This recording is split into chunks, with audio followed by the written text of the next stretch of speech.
Le 19 décembre 2024, l'Université de l'Amitié de Peuple, autrement appelée Patrice Emery Lumumba, a été le théâtre d'un événement marquant. Une conférence de grande envergure, organisée par l'ONG APEC International, a rassemblé un large panel de personnalités pour aborder un sujet crucial, la fuite de cerveau des étudiants africains.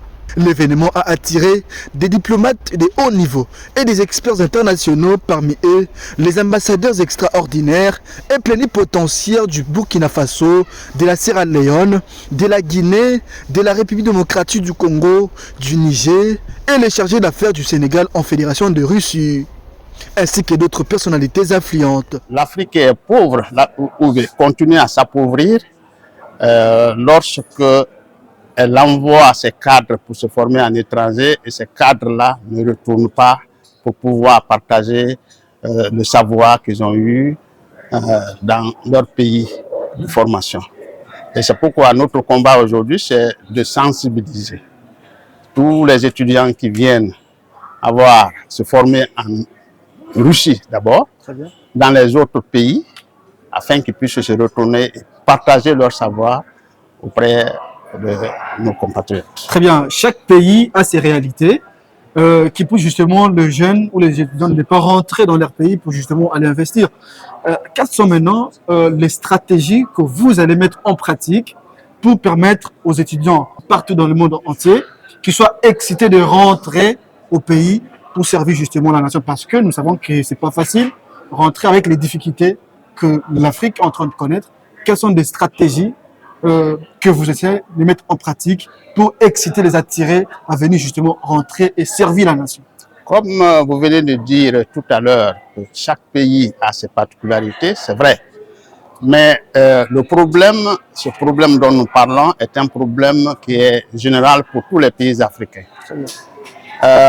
Pour ce qui concerne par exemple précisément la République de Guinée, je peux dire des nouvelles autorités à la tête le général d'armée Mamadi Doumbouya a conçu un projet actuellement, dans lequel tout un ensemble d'options qu'on appelle projet 2040, Simandou 2040, au sein duquel se trouvent toutes les composantes qui vont attirer les cadres guinéens de l'étranger pour venir servir et travailler en Guinée. Je vais un peu aller loin. Il n'y a pas plus longtemps que ça, le ministère de l'Enseignement supérieur et des recherches scientifiques de la République de Guinée a recruté des hauts cadres africains dans le cadre de la coopération Sud-Sud pour que ceux-ci-là viennent enseigner dans les écoles guinéennes. Très bien. Alors, pour citer, un petit message à tous les Guinéens qui sont en train de vous suivre en Sénégal. Je demande à tous nos compatriotes qui sont formés ici et ailleurs, après leur formation, de bien vouloir se retourner en Guinée et partager leurs connaissances avec nos compatriotes. Depuis les années 1960, le pays africain, après avoir accédé à leurs indépendances, lutte contre de multiples obstacles qui freinent leur développement. Parmi ces défis, la fuite des cerveaux est particulièrement alarmante. Elle prive le continent de ses talents les plus brillants et est principalement causée par la corruption qui sape les opportunités, l'injustice qui décourage le jeune et les conditions socio-économiques souvent défavorables. Bonjour, je m'appelle Koulibaly Moussa, je suis ingénieur de profession et je suis le président de la communauté guinéenne diaspora vivant en Fédération de Russie et ambassadeur de l'APEC en Fédération de Russie. Très bien, rapidement, vous pouvez nous donner vos impressions après justement cette première édition de cette conférence de l'APEC internationale en tant que justement l'un des piliers. Quelles sont vos impressions justement après la tenue de cette conférence? Je suis vraiment dépassé, je rends grâce à Dieu. Je ne m'attendais pas à telle qualité de débat et à telle quantité de présence physique. Et aussi, beaucoup de nos diplomates ont répondu à l'appel et aussi autres entités africaines et aussi russes pour venir ensemble changer et donner les perspectives pour essayer de changer la tendance. Car tout ce que nous faisons APEC international, c'est comment aider à faire sortir de l'ornière notre chère Afrique. Raison pour laquelle aujourd'hui je suis très dépassé, car je m'attendais à un nombre petit, mais franchement ça a été le contraire. La salle était dans les normes et la qualité aussi du débat faisait vraiment top. Cette conférence a organisé avec la collaboration de l'ambassade de la Guinée en Fédération de Russie avait pour objectif de trouver des solutions durables. Des discussions ont permis de mettre en lumière de pistes d'action concrètes, parmi lesquelles encourager les investissements dans les opportunités locales, créer des emplois attractifs et innovants pour retenir les talents sur le continent, lutter contre la corruption, rétablir la confiance des citoyens envers le gouvernement en assurant une gouvernance transparente. Monsieur le Président, comment vous allez? Je vais bien, très bien. Je vais bien, très bien, relax. Le stress est parti. Très bien. Apparemment, vous êtes souriant, un peu souriant. Oui, je suis par très rapport à la souriant. réussite organisationnelle de l'activité. Vraiment, je suis très souriant grâce à Dieu et grâce à des membres APEC Russie. Parce que c'était pas facile dès l'entame quand j'ai dit aux membres APEC Russie qu'on allait organiser une telle conférence ici. Okay. D'autres ne croyaient pas, mais il faut croire en soi et Allah va mettre baraka dedans. Donc, chapeau à tous. Vous, en tant que président, quelles sont les impressions après cette tenue justement de la conférence?